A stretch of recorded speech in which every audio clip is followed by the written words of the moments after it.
Most CMOs last 2 to 3 years in their companies. In that time, you can accomplish maybe 3 things. It's unlikely that affiliate will naturally be one of the 3 big things that the CMO is going to pick. It's not sexy, and you don't win your next job through a great affiliate program. I'm sorry to tell everybody.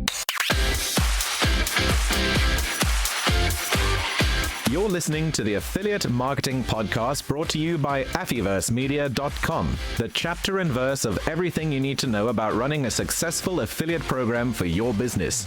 Now, here's your award-winning affiliate and performance marketing host, an industry veteran, your affiliate marketing guide, and the founder of Affyverse, Leanne Johnston. Ever wondered why your affiliate program is delivering results, but you still can't seem to get the budget it deserves to scale? In today's episode, we're diving into the uncomfortable truth about affiliate marketing's place in the boardroom. Despite consistently delivering results, our channel often finds itself fighting for financial scraps, while other departments secure the lion's share of the marketing spend. I'm joined by Jim Nichols, who brings over 2 decades of marketing wisdom to this conversation. From running his first affiliate program back in 1999 to serving as the CMO at Advertise, Jim has unique insights into why CMOs overlook affiliate marketing and, more importantly, how to change their minds. Get ready for a masterclass in winning bigger budgets as Jim reveals the psychology behind C-suite decisions, the art of cross-channel collaboration,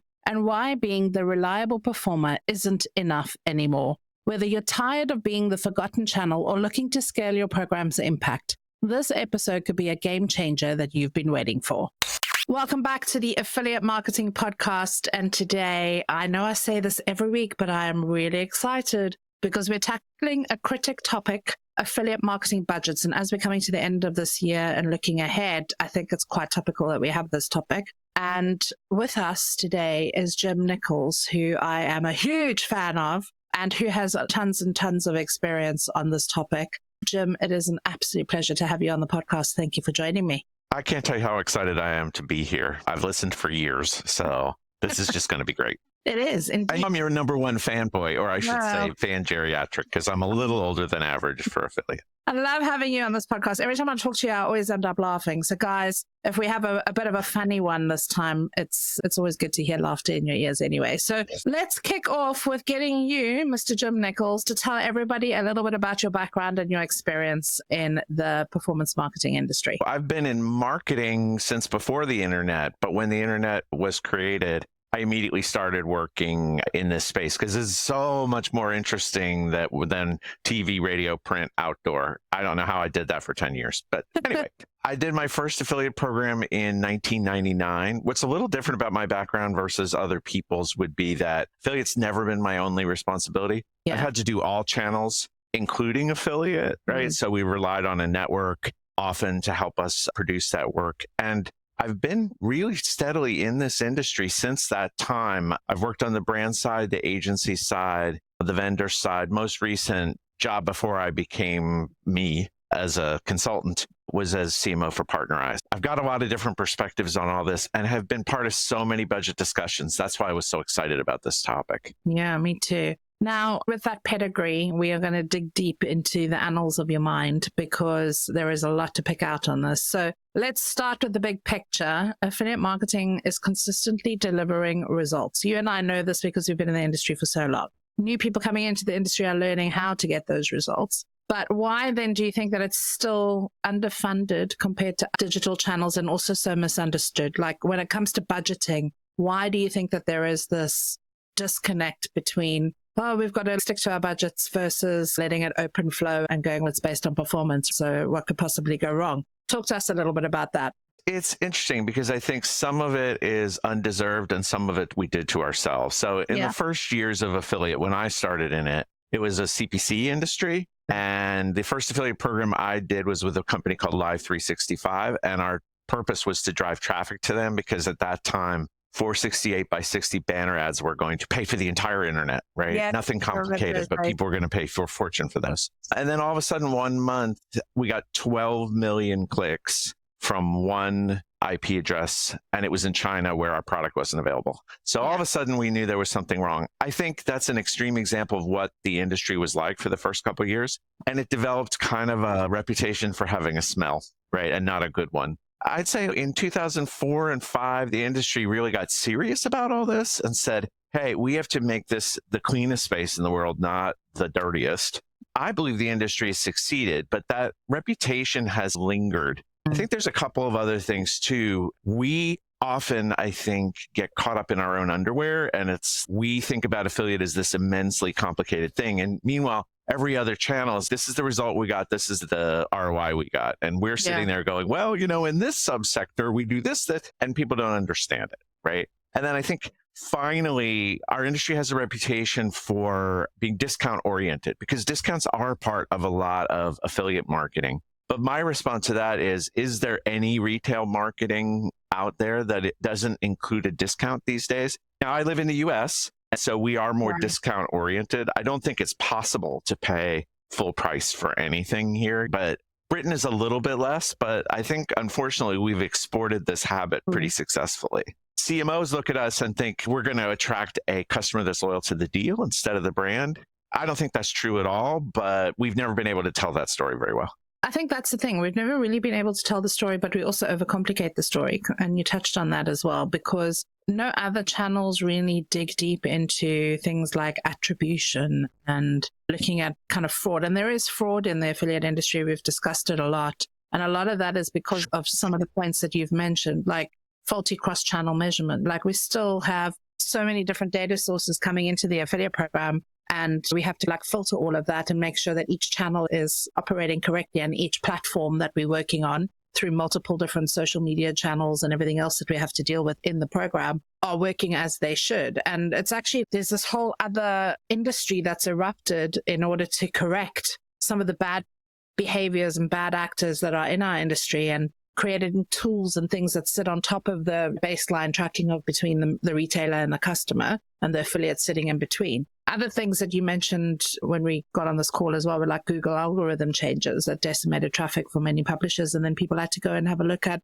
different traffic sources in order to bring those numbers back up. So I guess the current state of affiliate marketing and where budget is concerned is it's not actually easy to budget for a performance-based channel that keeps changing all the time, and that gets impacted and annihilated by lots of other mitigating factors. I'm aware this is an affiliate marketing call, so I think it's great for us to air our dirty laundry, right? But I would argue, having worked in every channel in digital, that this is the cleanest space in digital, not the dirtiest by any means. You do not want to open the can behind programmatic display or video viewability or any of these things. There is fraud in our industry. That's because there are people in our industry, right? To me, I liken it to churches, right? There are bad people in churches because there are people in churches, and some people are bad. But again, I'd argue there's a verified sale at the end of the rainbow here. So we know some action was taken in order to get here. And usually we get it right. Who are the referring partners? Sometimes we get it wrong. We have to do a better job, and we have to be vigilant. But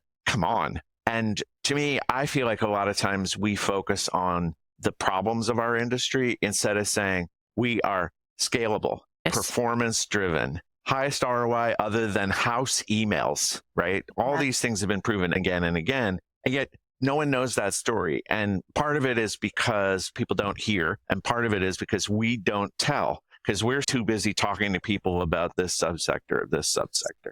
And we assume that everybody else's brains will work like ours, which is we can handle lots of details and lots of this. And a lot of people aren't like that, including our bosses. And a lot of the time I'm finding when I'm dealing with really big conglomerates, big clients, big global brands, the finance teams are coming in and telling marketers how to actually run their marketing campaigns. And when you have that, and I'm not saying that it's not good to involve your finance team, that's not what I'm saying. But there is a different mindset with a bean counter versus a marketer. Like, a marketer is creative. They want to test things. They want to push the boundaries. A bean counter is going, show me the ROI. Like, why are we spending this money?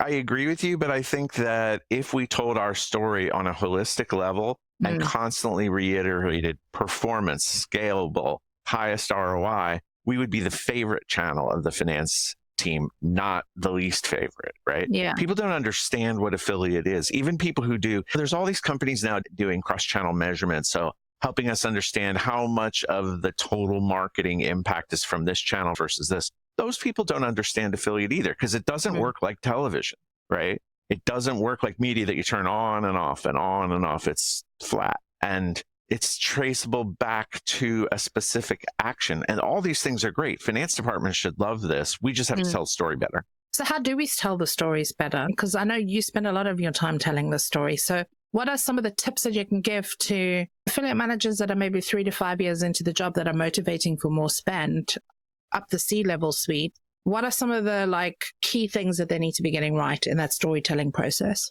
I think the first step is to understand how other channels work, so that they understand the strengths and the weaknesses of search, of PR-led social, of television, etc., so that we can explain our advantages in the context of those other channels. And it's not to say that we're going to attack TV. TV has a purpose. PR-led social has a purpose. But we're saying, look, all of these are components of the whole.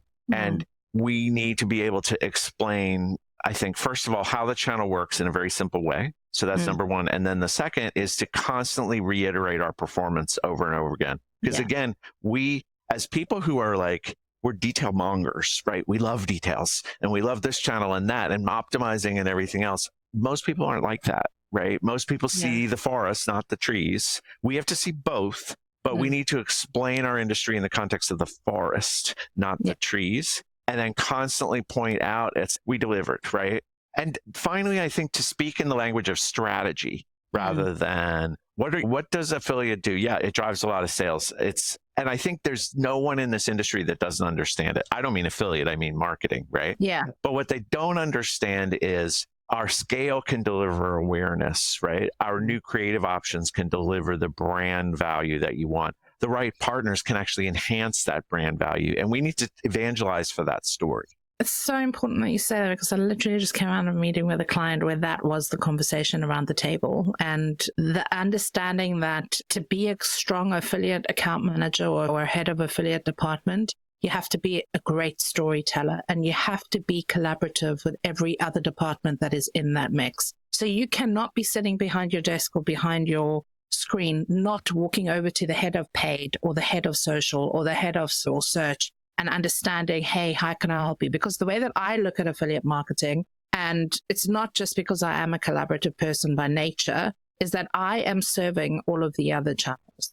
I am serving all of the other channels and plugging the gaps that they cannot reach. And I'm doing that with multiple different types and segments of partners within my program. So if you flip the switch and stop thinking about what is your why and what your needs are and what you want to do with your affiliate program, and you start thinking about how can I serve the rest of the colleagues on my team and leverage the different types of partners that I'm working with, you start to build relationships within the team that are going to back you. B, you start to understand exactly what your strategy should be because you're picking up information from all of those other digital channels and plugging it into your partner segmentation mix. And C, you'll start to find that everybody starts to buy into the program and want to develop it because you're making them feel like they're part of it. I think you're completely correct. Now, one question I have for you, because when you're going into client meetings, we do this in different countries, which I think is also valuable. And honestly, I think UK affiliate has often been more strategic than American affiliate because we are so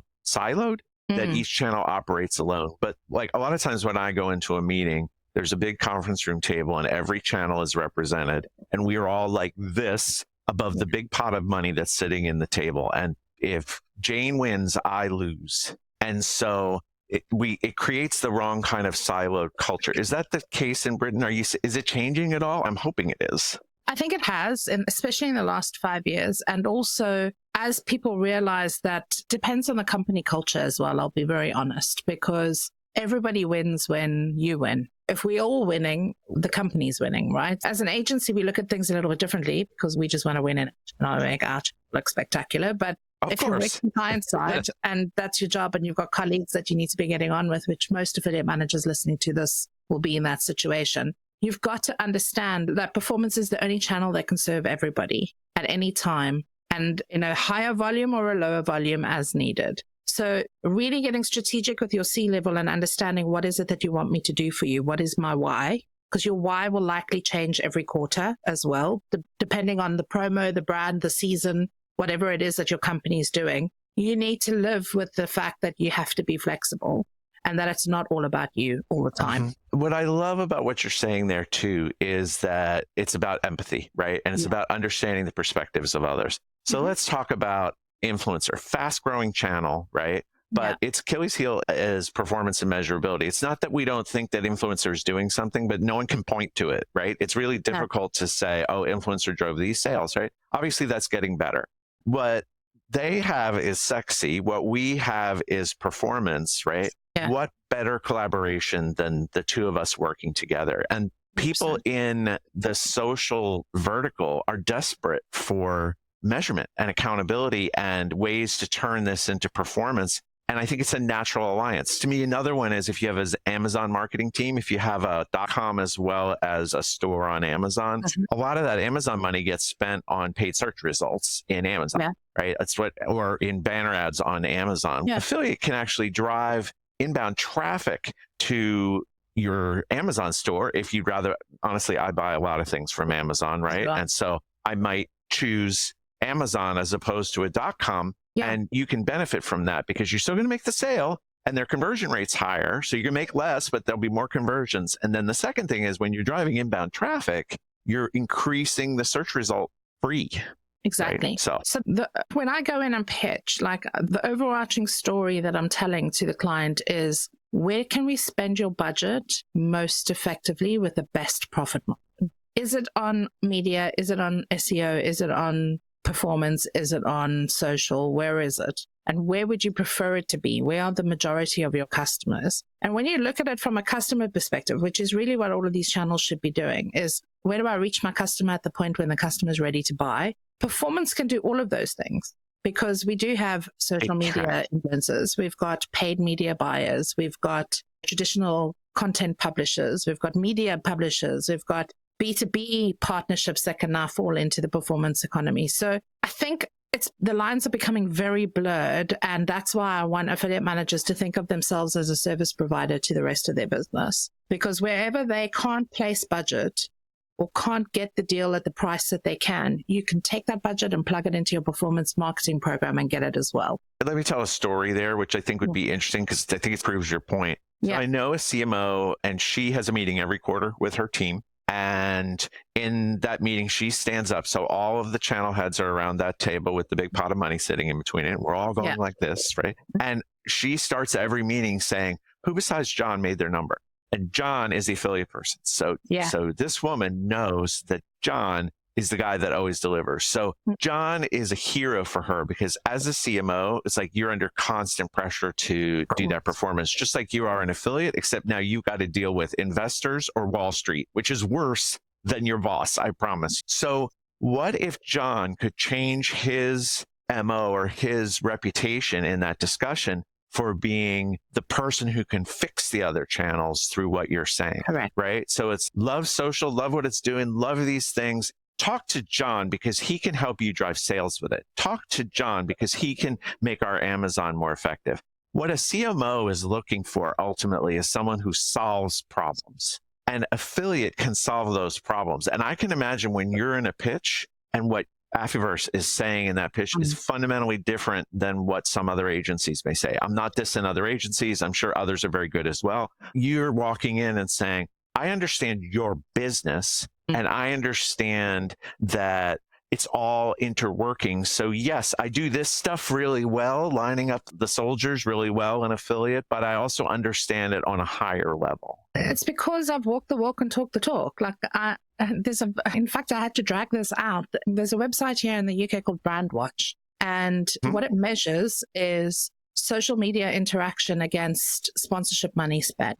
Back in 2014, I used to work for a company called Neteller PaySafe Skrill, one big payment fintech company, 2014, 2015. And I proved what we have been speaking about through the numbers. So they did a massive sponsorship for Crystal Palace football. So if you're into football, you'll know they're on the league. Oh, yeah. But they're like they were at the time the lowest of the league. There were no Manchester United or Tottenham Hotspurs. Okay. So we had a tiny, what to us was a big sponsorship. We had a very good, strong affiliate program in multiple countries all over the world. And what we did was we worked incredibly close with the social media team, who were obviously trying to do everything that they could to maximize that sponsorship through social channels to have mass reach. what ended up happening is because we came together and tied the entire campaign together, and Brandwatch actually, I'm going to try and find the presentation and link it to the podcast transcribe. Brandwatch actually measured the reach that we ended up getting with the amount of money that we spent on the sponsorship, and we outstripped Manchester United in that year in terms of reach, because we mobilized the entire affiliate program across the world and across all of the different segments to mimic what the social media team was doing in Facebook, Twitter, and Instagram, whatever channels they were on. And the numbers didn't lie. So brand and performance go hand in hand together. And when you add in all of the other collaborators in your digital team and you work in unison as one, you can amplify that reach with no extra money. I know it because I've lived it and I've done it. I completely agree with you. And one of the things also people need to understand is that CMO's role in that company, whether it's a team or a bed in a box company, right, is most CMOs last 2 to 3 years in their companies, and then they either get pushed or move to the next company, right? One or the other. In that time, you can accomplish maybe 3 things, right? Yeah. Big things. You can hit your number. I don't mean that stuff, but like, oh, we're going to make our company active in social. We're going to become more customer focused. We're going to be this or that. It's unlikely that affiliate will naturally be one of the 3 big things that the CMO is going to pick. It's not sexy, and you don't win your next job through a great affiliate program. I'm sorry to tell everybody, but you can count on no hands the number of CMOs that started an affiliate, right? What affiliate can do is activate all 3 of those initiatives that the CMO has, so that you're actually a contributor that makes it possible for you to win. But in order to do that, we have to change our own attitude about things. There was a psych experiment in the 60s. All good or bad psych experiments happened in the 60s because there were no rules yet. But in this one, they put a dog in a cage and they electrified the floor. And periodically, they would shock the dog, which is terrible. I'm not saying this was a good thing or right, but they would shock the dog. And in the beginning, the dog would run around because it was trying to get away from the shock, but there's no way to get away from it. After a day or 2, the dog stops moving because there's nothing that they can do. And so the floor is electrified and the dog is just laying there because it's called learned helplessness. I feel like there's a lot of people in affiliate that are in the learned helplessness stage, which is I'm a niche, I'm over here, I do these things no matter what I say or do. So we stop trying to evangelize for the channel. And part of that is getting on our front foot instead of our back foot. Part of it, I think, is also challenging those misperceptions that people have. Oh, it's too promotionally focused. If you hear that, I want you to think about this. A 9% cashback rebate. Think about the sales that would drive for your company, 9%. Now, think about a sign when you walked into Curry's the next time that said, save 9%. Do you think that would even register in the sales? No, it wouldn't. No. But in affiliate, you could get a spike out of that because it's a different psychology. It's a different way of thinking about discount. What affiliate's ultimately about is good value. It's not about deepest discount, in my view.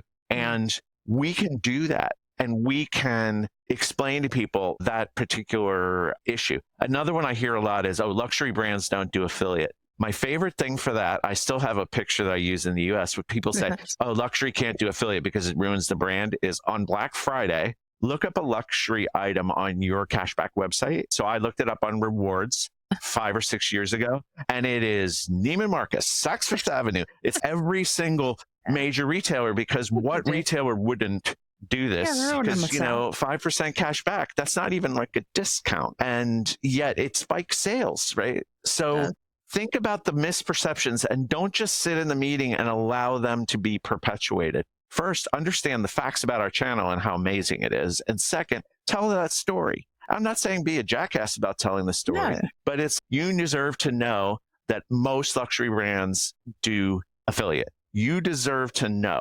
The other thing as well is, in order for you to have these budget conversations, it means you need to be an expert in your channel. So that means investing in your own self-development. Nobody is teaching you how to do affiliate marketing. I mean, I do. I do a lot to kind of like teach and share and build knowledge and whatever, but you don't go to a school of affiliate marketing anyway, and affiliate marketing is changing all the time. So if you're not self-educating yourself and spending at least 15 to 20% of your time every day, week, month, whatever, self-educating, reading up, learning what's happening, looking at other verticals, understanding what your competitors are doing, you can't have those budget discussions. You can't have those defensive discussions about what your program can and can't deliver because you're not the expert in the room. And You need to be. You're- It's pointless sitting there feeling helpless. Oh, I don't get any budget and my company doesn't want to give me anything. If you're not motivating for it and you don't know how to motivate for it, then that's on you. I completely agree with you again, right? And to me, a big part of that, and one of the reasons why I am your number one fanboy, right, is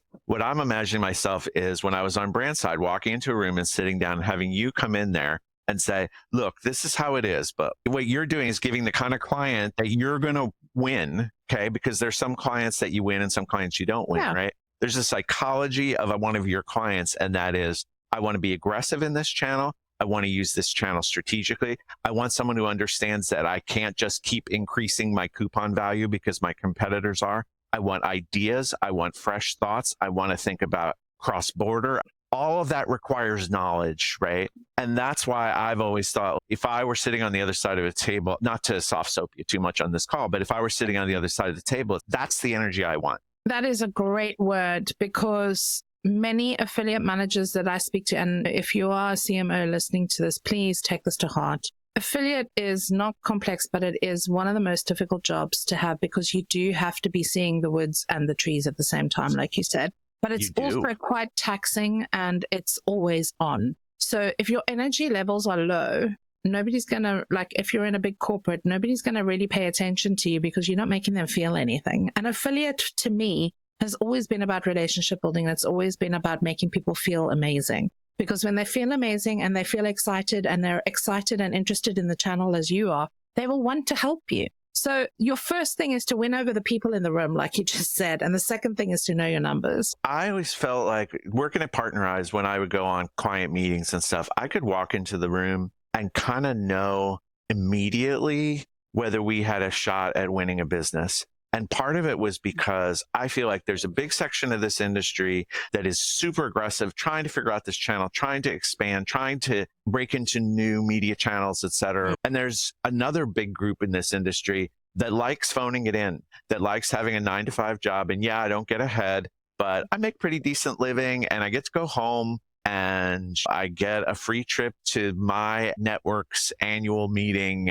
And think about this from the perspective of your boss or that CMO who's under all this pressure. You're sending signals to that person through your behavior, right? Doesn't matter what your numbers are. If you go in and say, yeah, we grew 50%. And I'm not getting the idea that you're a problem solver. I'm getting like, oh, you're lucky or whatever, or you probably just gave everything away or whatnot. Like, you have to win over the people in that room. I often say to people that come on our courses, like, if you want to build a career in marketing, in affiliate marketing, you have to love this channel. Yeah, you can work in this industry and be a 9-to-5er, but if you want to be a lifer, you have to love this channel, because you don't stop learning ever. And you need to have a kind of charisma about you that engages people and wants them to buy in to whatever it is that you're selling. Like, you need to be able to make people buy your Kool-Aid. And I couldn't agree with you more, but I think one thing that if you're listening to this call and you don't think that you have charisma, I challenge that, okay? Because charisma comes in many forms, right? And so let's say you and I were competing agencies. We walked into a room, we sat down, we have different personal energy, right? We have different things that drive us, but I think we both have a form of charisma, right? And I don't care like how nerdy you are, how this or that, right? My personality is very American, Midwestern, smiley, happy. And I get my point across and I get through it and so forth. But I'm not a, this is how it is kind of person, right? You're a, this is how it is person. It's one of the things that I adore about you, because we're different. But what's great is we share the passion, right? Yeah. We just do it in our own ways. And you know what? Even if you are somebody who like lives, eats, sleeps, and breathes spreadsheets, right? Figure out a way to make that work for you, or make it a joke. To be able to walk into the room and you just followed the person who was on TV and talking about doing a program with, I don't know, the actors of the moment, and you sit down and you stand up. It's okay. To follow Zooey Deschanel, I have this spreadsheet.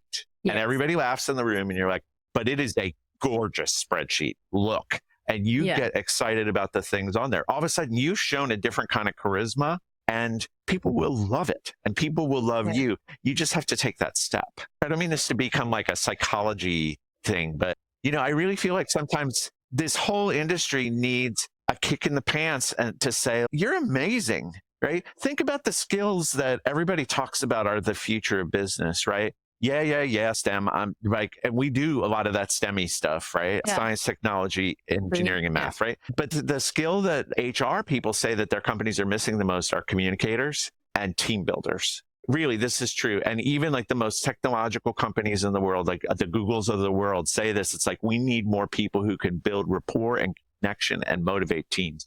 That is what everyone listening to this call does all the goddamn day, right? Exactly. And the world needs to recognize that skill. Totally agree. What I want to do now, though, is wrap up like 5 things. What are the 5 things that you need to do to get your budget across? One, I'm going to start off with the first one, which is the last one, which is know your numbers and know how to deliver them. What do you think the next one is? I would say knowing strategy and understanding the KPIs and the motivations of your boss, right? Because you have to explain this channel in the context of how they think, not how you think. You think. I would say the third one is collaborate with your peers and understand how to serve them. Yes. Fourth one for me, from what you've spoken to me about today, just to bring it all together, is really understand what the challenge that your business actually wants to deliver. Because the closer you can get your pitch to resolving that challenge, the easier it's going to be to extract money out of the people that want to give it to you or not give it to you for that matter. And what do you think the last big tip is that we should give people when they're struggling to get budget? So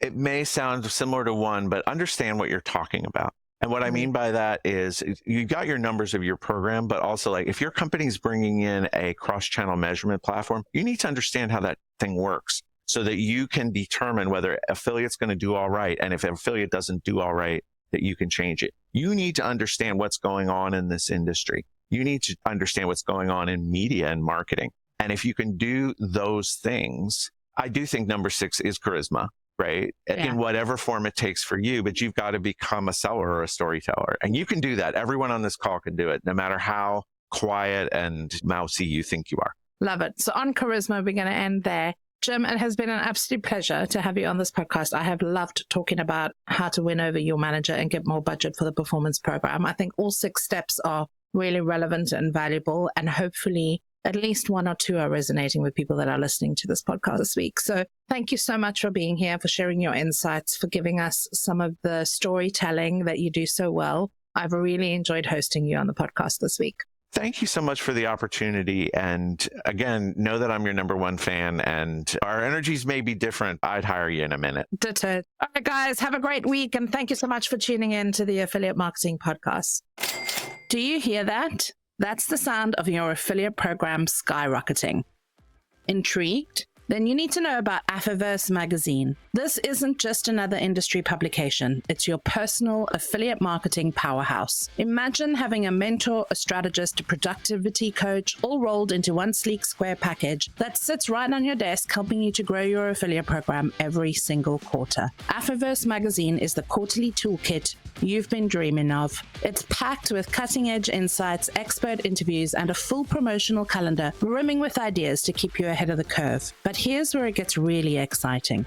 We've included guided planning sheets and goal-setting tools that turn your big ideas into actionable steps. It's like having an accountability partner that never sleeps. Whether you're mapping out your next big campaign or planning your affiliate conference schedule, the Advertise magazine keeps you on track and fired up. And the best part? This game-changing resource is available to you to download digitally or order in print. But wait, there's more. Join our exclusive club and you'll get the premium print edition delivered to your door every single quarter. Plus, you'll unlock a treasure trove of perks, including live strategy sessions with industry titans and VIP access to our in-person events. Don't let another quarter slip by without the secret weapon in your arsenal. Head to affiversemedia.com, click on the magazine button at the top of the homepage, and order your print copy of the Advertise magazine today. Your desk, your affiliates, and your business will thank you.